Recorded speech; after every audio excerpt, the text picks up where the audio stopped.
वंदे पुरुषोत्तमम। आज 9 जनवरी 2025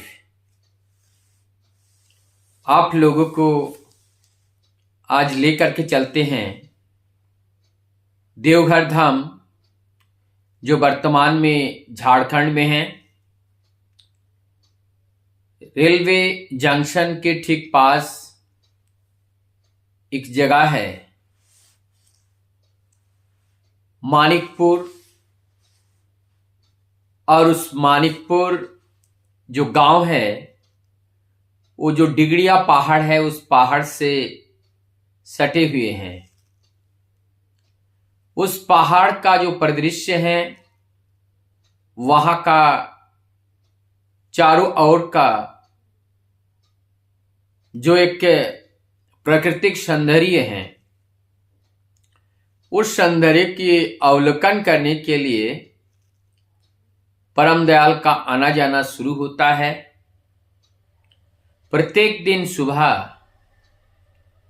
6-7 बजे के बीच वहां पर आश्रम से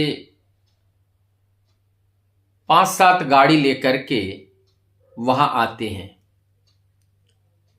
और वहां आकर वहां बैठते हैं।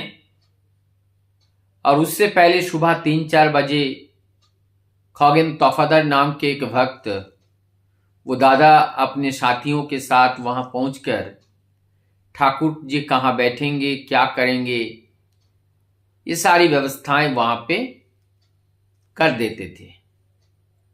और तब ठाकुर जी वहां प्रत्येक दिन सुबह जा करके वहां बैठते थे और पास से ही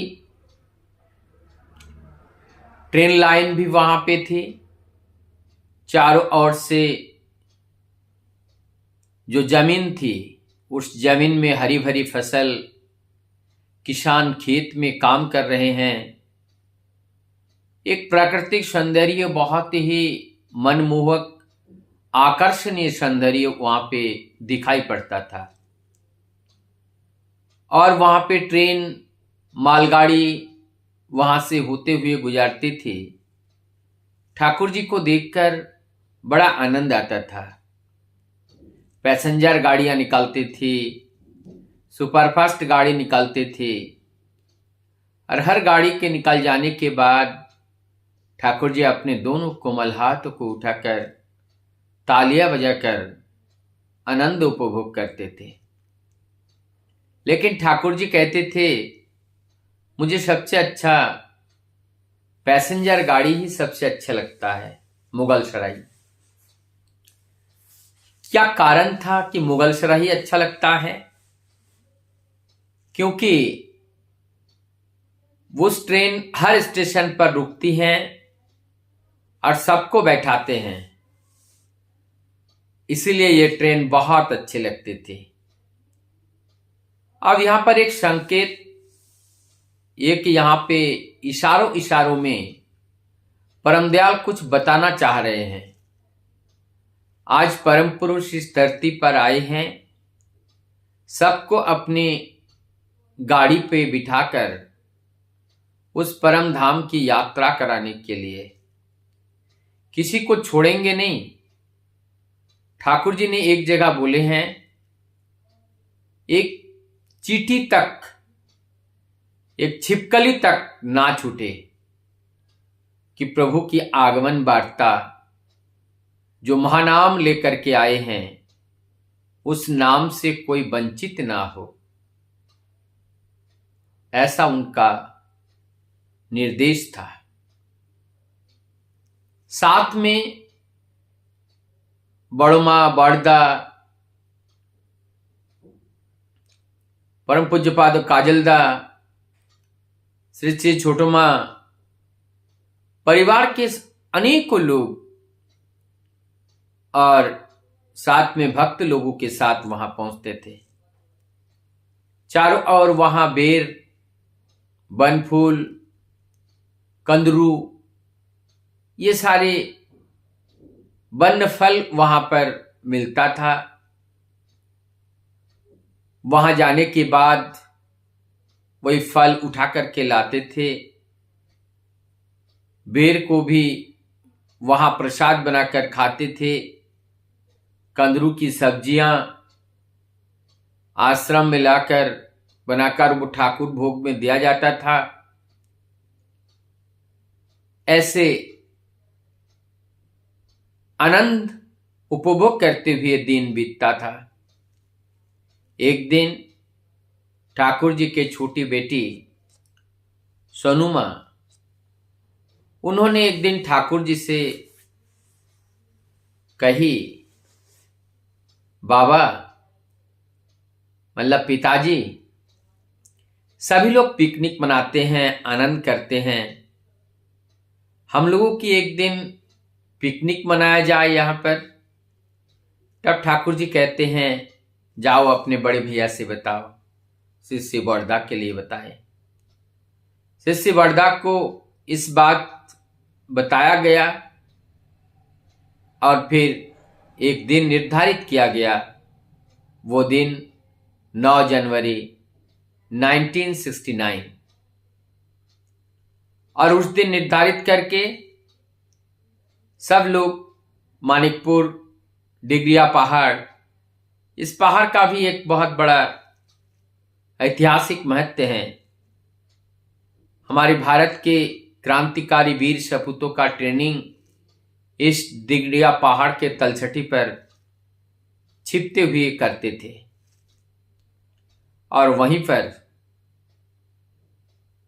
समाज सुधारक, युग प्रवर्तक, परम दयाल, परम प्रेममय, आपुरायमान वैशिष्ट पाली, किसी भी उपाधि से उनको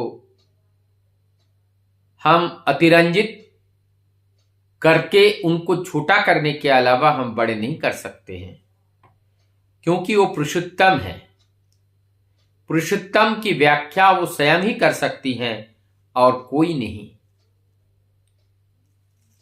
तो आज वही वनभोजन उत्सव प्रारंभ होती है। वहां पर एक गेस्ट हाउस भी वहां पास में थे, मानिकपुर के गेस्ट हाउस को लिया गया, उसको सजाया गया। ठाकुर जी वहां जाकर बैठे। वहां पर भक्त लोगों का आना जाना शुरू हुआ। लगभग 2-3 हजार लोगों का उस समय वहां पे इकट्ठे हुए। सब लोग हर्ष उल्लास के साथ आनंद कर रहे हैं। खेत से किसान गुजर रहे हैं, किसी के सिर पे कुछ तो किसी हाथ पे कुछ लेकर के एक झलक ठाकुर जी का दर्शन के लिए बहुत सारे लोग वहां पर दौड़ दौड़ के आ रहे हैं और ठाकुर जी का प्रणाम कर रहे हैं। उस दिन ठाकुर जी 10 बजे तक दोबारा वहां से निकल पड़े गए थे आश्रम के लिए ठाकुरबाड़ी में, और बाद में मां भी ठाकुरबाड़ी के लिए रवाना हो गई थी। लेकिन उस दिन का जो भोग था ठाकुर जी का, जो वनभोजन उत्सव में बने थे, वही भोग को ठाकुर जी को आश्रम में लेकर के लगाया गया था। उस दिन जो खिचड़ी बनी थी, और खिचड़ी में के साथ बंद गोभी का भुजिया, बैगन की भुजिया, चटनी के साथ खिचड़ी का जो स्वाद है वो 4 चांद लग गया था। सभी लोग बड़े आनंद, हर्ष उल्लास के साथ इस प्रसाद का ग्रहण किया। और ये 9 जनवरी 1969 और ठीक यहां से 26 जनवरी को भी ठाकुर जी इस मानिकपुर में आए थे, लेकिन सुबह उसके बाद वापस गए, और रात के 4:30 बजे, अंग्रेजी के हिसाब से 12 बजे के बाद टाइम बदलता है, तो 27 जनवरी 1969 ठाकुर जी ने अपने पार्थिव देह को पंचतत्व में विलीन किए और वो परम धाम प्राप्त हुए। इस तरह से मानिकपुर का जो इतिहास है सदैव के लिए हम सब के लिए एक प्रेरणा देने वाला, आनंद देने वाला और चिरस्मरणीय करके गए हैं। और तभी से आज तक और आने वाले सदियों सदियों तक ये वन भजन उत्सव का जो परंपरा है ये चलता रहेगा। और वो मानिकपुर आज एक तीर्थ स्थान है जहां पर लोग आनंद प्राप्त करते हैं।